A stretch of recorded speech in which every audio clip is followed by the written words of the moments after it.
যৌনকর্মীদেরকে যারা প্রতিদিন আবৃত্তি করে তাদেরকে যৌনকর্মী আখ্যায়িত করেছে তার স্বীকৃতি প্রদান করতে হবে। স্বামী যদি জোর করে কোনো মহিলাকে যৌন সম্পর্ক স্থাপন করতে চায় তাকে ফৌজদারি আইনে আওতায় আনতে হবে। বাংলাদেশের মাটিতে কখনোই এই কমিশনের প্রস্তাব বাস্তবায়িত হতে পারে না। বিক্ষোভ পূর্ব সমাবেশের সম্মানিত সভাপতি, নেতৃবৃন্দ, তরুণ জনতা এবং সাংবাদিক বন্ধুগণ, আসসালামু আলাইকুম ওয়া রাহমাতুল্লাহ। আমরা আজকে এখানে মিলিত হয়েছি বিক্ষোভ প্রদর্শন করার জন্য। আমাদের দাবি খুব স্পষ্ট। আমরা দাবি করছি নারী সংস্থার কমিশন বাতিল করতে হবে। কারণ এই কমিশন আগাগোড়া ইসলাম বিদ্বেষী। দেশের মানুষের বিশ্বাসের বিরুদ্ধে এই কমিশন দাঁড়িয়েছে। কমিশনের সুপারিশমালায় অনেক কিছু কিছু ভালো দিকও আছে, নিঃসন্দেহে সত্য কথা, কিন্তু তারা মৌলিকভাবে ইসলামের বিরুদ্ধে, জাতির বিরুদ্ধে, দেশের বিরুদ্ধে দাঁড়িয়েছে। তা আমরা তার পরিবর্তন কামনা করছি। তারা বলেছে মিরাসের আইন সমান করতে হবে, এটা স্পষ্ট কোরআন আইনের বিরোধী। তারা বলেছে যৌনকর্মীদেরকে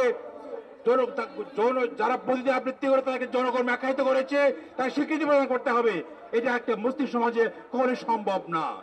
তারা বলেছে রেপের সংঘাতে স্বামী যদি জোর করে কোনো মহিলাকে যৌন সম্পর্ক স্থাপন করতে চায় তাকে ফৌজদারি আইনে আওতায় আনতে হবে। তাকে একটি আইন ঘটতেই পারে, কিন্তু একে কেন্দ্র করে কার্যত এই প্রস্তাবের অর্থ হচ্ছে পরিবারের মধ্যে দ্বন্দ্ব সৃষ্টি করে দেওয়া, সমাজে বিশৃঙ্খলা তৈরি করা।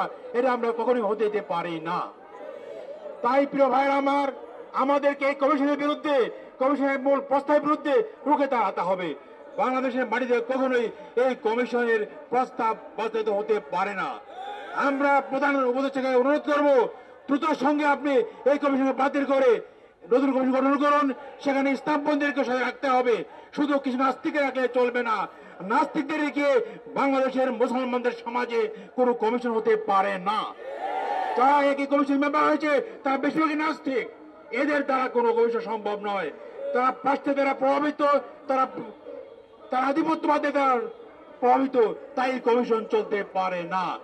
আমরা স্পষ্ট বলতে চাই, এই কমিশনকে বাতিল করতে হবে। কমিশনের সুপারিশ মৌলিকভাবে বাতিল করতে হবে।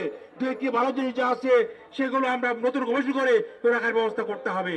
তাই প্রিয় ভাইয়েরা আমার, এই কথার সাথে সাথে আমরা ভারতে যে ওয়াকফ আইনের মাধ্যমে যে সমস্ত মুসলিম লীগের ব্যবস্থা করা হয়েছে, মুসলমানদের মধ্যে অনুদোষ তৈরি হয়েছে, তা বন্ধ করতে হবে। সাথে সাথে ফিলিস্তিনের মুসলমানদেরকে রক্ষা করার জন্য দুনিয়াবাসী এগিয়ে আসতে হবে, যুদ্ধ বন্ধ করতে হবে। এই অবস্থা চলতে পারে না। আমার শেষ কথা হচ্ছে, আজকে আমাদেরকে এই কমিশনের বিরুদ্ধে, কমিশনের প্রস্তাবের বিরুদ্ধে রুখে দাঁড়াতে হবে। গ্রামে গঞ্জে সর্বত্র আজকে এই আন্দোলন গড়ে তুলতে হবে।